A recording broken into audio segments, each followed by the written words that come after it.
Hey, I'm Jared Bjornson. And I'm Niek, and we're here today to show you our new series, Stand Up Guys, about two guys, myself and JR, pursuing our passions. I am an inspiring stand-up comedian and videographer, and JR? I want to open up a comedy club that's also an art studio. So join Nick and I as we bring you along in our journey. Also, we're shooting this show and we're going to sell this show, and we want to know if you would watch this show. Enjoy Stand Up Guys. Give us your feedback, give us a like and a thumbs up, share our content, and let us know if you'd like it so we can make this dream a possibility and get this funded and filmed. Let's go! Keep it going for Mr. J.R. Bjornson, everybody! This is not totally not related to music, but I really like music. I want to make music my living. Talk to me, tell me your name. Okay, best intro ever. I get real offended when he plays, I can see clearly now, the rain is gone. I am glad to be here though, because mostly, they told me I have like 5 minutes here, which means you guys get 2 minutes of practice material. And then you can watch me get off stage for the other 3.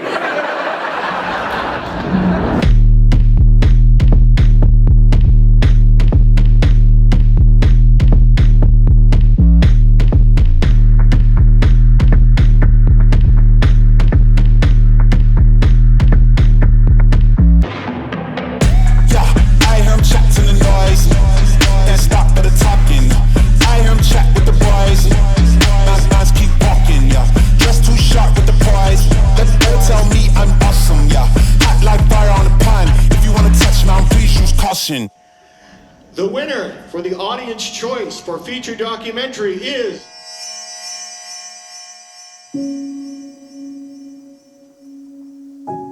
What do you talk about? I gotta thank the Academy. Okay. And the writer, producer, director, all of which are standing in front of you right now. Yeah. Thanks to me, for me. Thanks to me. Good job, team. Pat yourself on the back. Yeah, exactly. No, but who else, honestly? JR was in the project. He told me all about goalball, which was exciting. So I can have my walk-off. It's like, you're a big family when you can barely fit in the kitchen. My name is J.R. Bjornson. I'm 31 years old. I have 5 great kids, a loving wife, 3 house cats, and I like to perform stand-up comedy. I have an eye condition called Peter's anomaly, which means scarring of the cornea, so I only see about 2-3 feet ahead of me, and I speak Woodland Cree, and then English is my second language, and that's my life in a nutshell. When I hang out with Nick, I feel like I'm hanging out with a family member that has been through what I've been through, because Niek Theelen, he has mobility issues, so Nick has to work 10 times, 100 times harder to get that recognition. And I feel like that's where we get along the most, because we both struggle. Oh, check this out, guys. Ooh. Oh, yeah. Okay, that's pretty good, hey? So inspirational. My name is Niek Theelen. I'm a comedian, I'm a filmmaker. At the end of the day, I don't want to be known as another comedian with a disability. Sure, my disability is part of my story, but not the only story that I have to tell. I have had many, many dreams, but I've also had many, many jobs. And finding work is tough when you can't see very good. So I have a dream, and my dream is to become my own business owner. I'm thinking a coffee shop with an art studio and comedy. I think I've learned a lot in the last 7 years doing stand-up comedy, but there's also a lot of people that I've met over the course of my journey, or people that I'd like to reach out to and pick their brains and just asking different people for advice.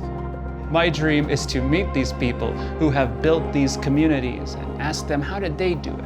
How can I do better? What advice would they have for me? I think Alberta is underrepresented for the arts and for disabilities, so I think that us together would make a great team.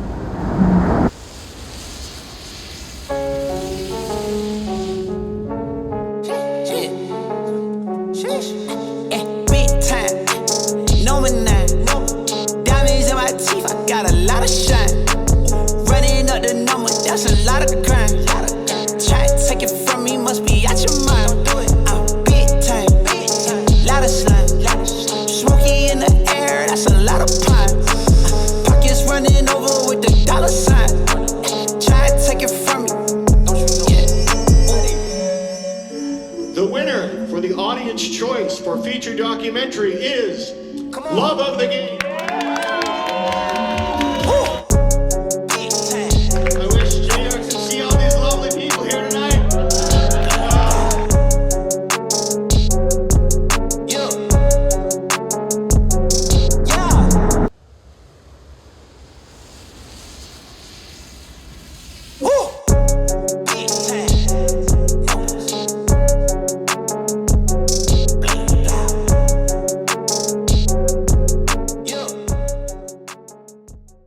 Hello, I am J.R. Bjornson. And I'm Niek Theelen. Join us as we go to Toronto, Ontario to interview comedian, voice actor Darren Frost.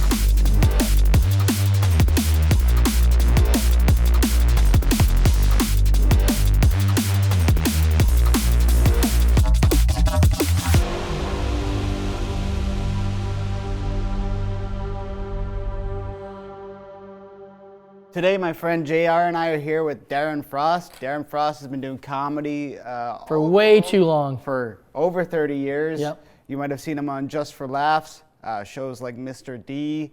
He's also done voice acting for Bakugan, and it's a pleasure to be joined by him today. Thanks for joining us. Well, thanks for having me. Let's see at the end how you feel. I heard you talk about that. Once your art form becomes something that you that pays your bills and is a significant part of your life, something dies inside. Can you go a little bit more into that? What do you mean by that?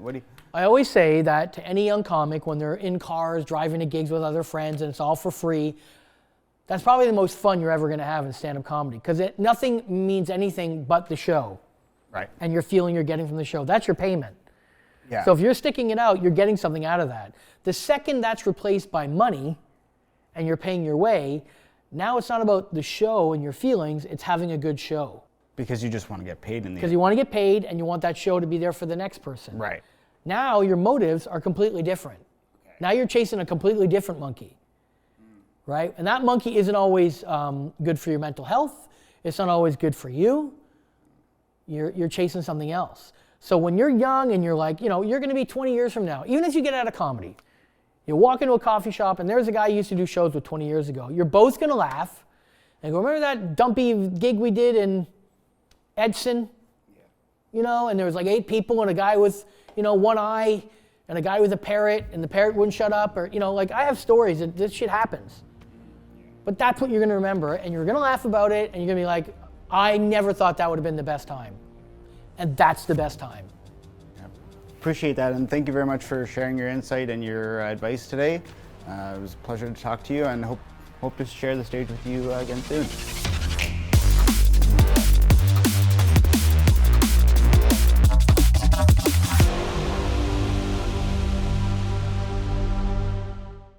Hey, I'm Niek Theelen, And I'm J.R. Bjornson. and we're headed to Toronto to talk to former Calgary comedian Amy Bubb.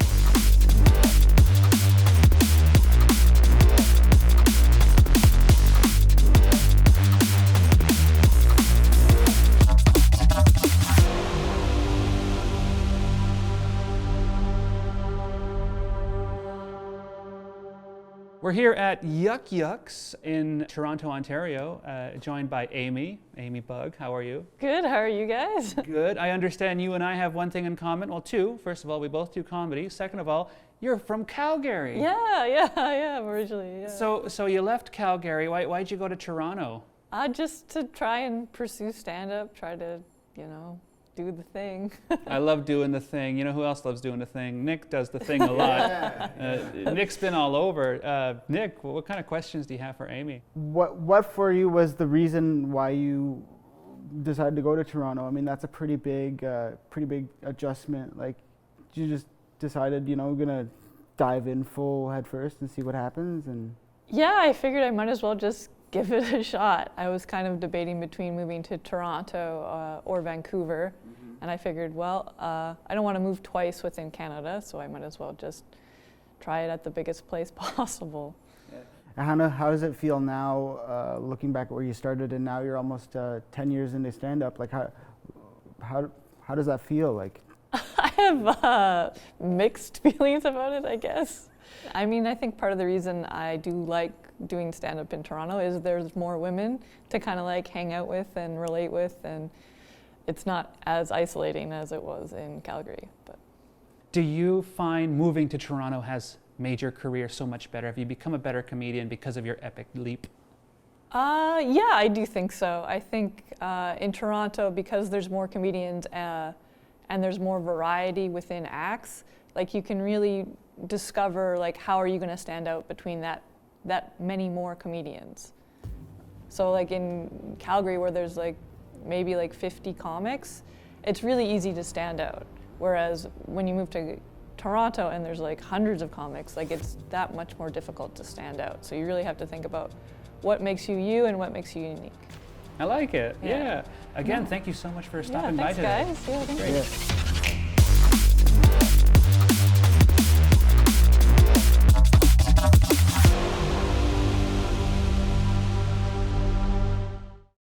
Hey, it's J.R. Bjornson here. And I'm Niek Theelen. We're gonna go interview Indigenous comedian, show creator, Howie Miller.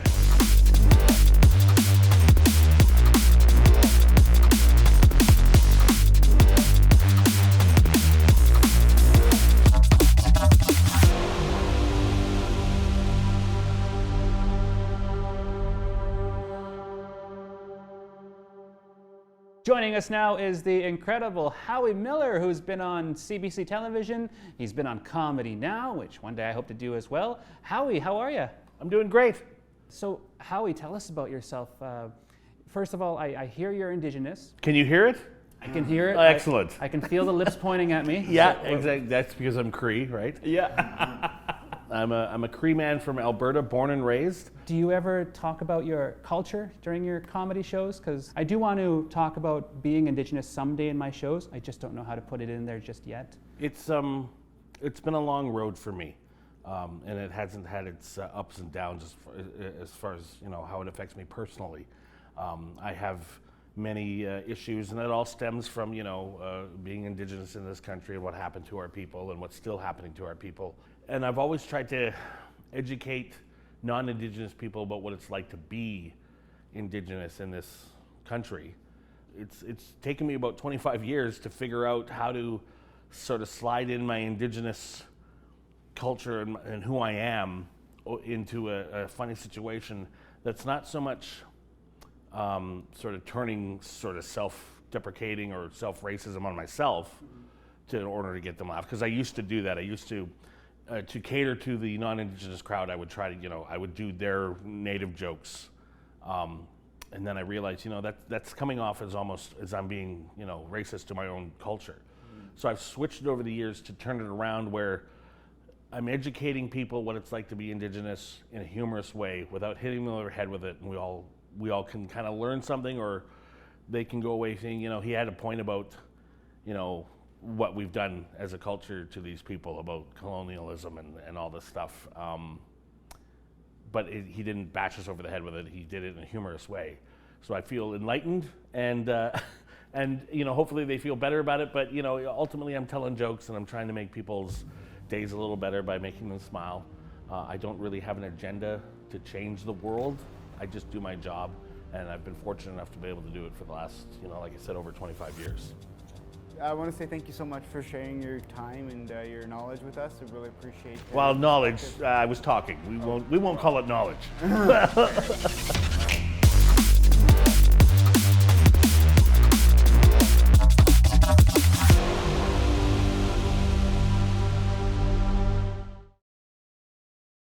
Hi, I'm J.R. Bjornson. And I'm Niek Theelen. Join us as we go to Toronto to talk to co-founder of Yuck Yucks, Mark Breslin.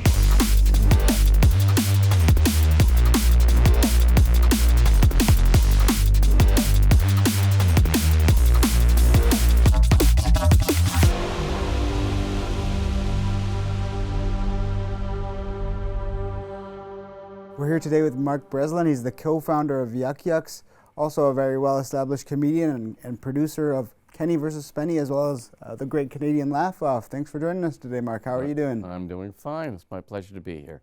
What I love about Yuck Yucks, like in comparison to some of the places I've performed, I'm sure as a comic, I've performed in, like, not only JR mentions bowling alleys, strip clubs. I just mean as a comic, I'm used to fighting with the TVs and all the background noise. Listen, You got to part do of the set- grind, You right? have to grind out the sets, and not all places are equally good. If you go to a real comedy club, whether it's Yuck Yucks or one of my competitors, they're set up for comedy. Yeah. They're set up for performance. When you go to a bar, the bar has a million different agendas. You know, you'll hear a drink machine making a blender drink. You'll get to the punchline and you'll hear.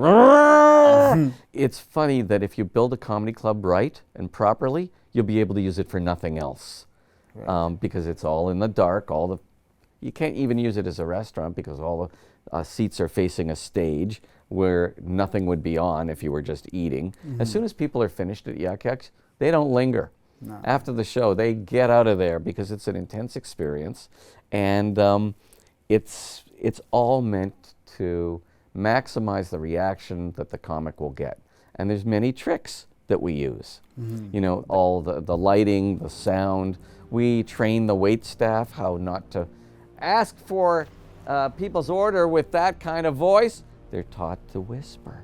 So everything is there for the comedy, because why else are people coming? They're coming for the comedy.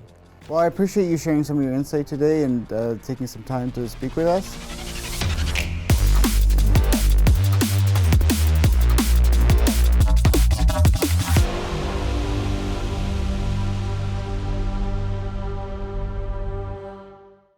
Hey, it's J.R. Bjornson here. And I'm Niek, and we're off to Toronto to interview Canadian improv icon, Colin Mochrie. Oh, yeah. Yeah!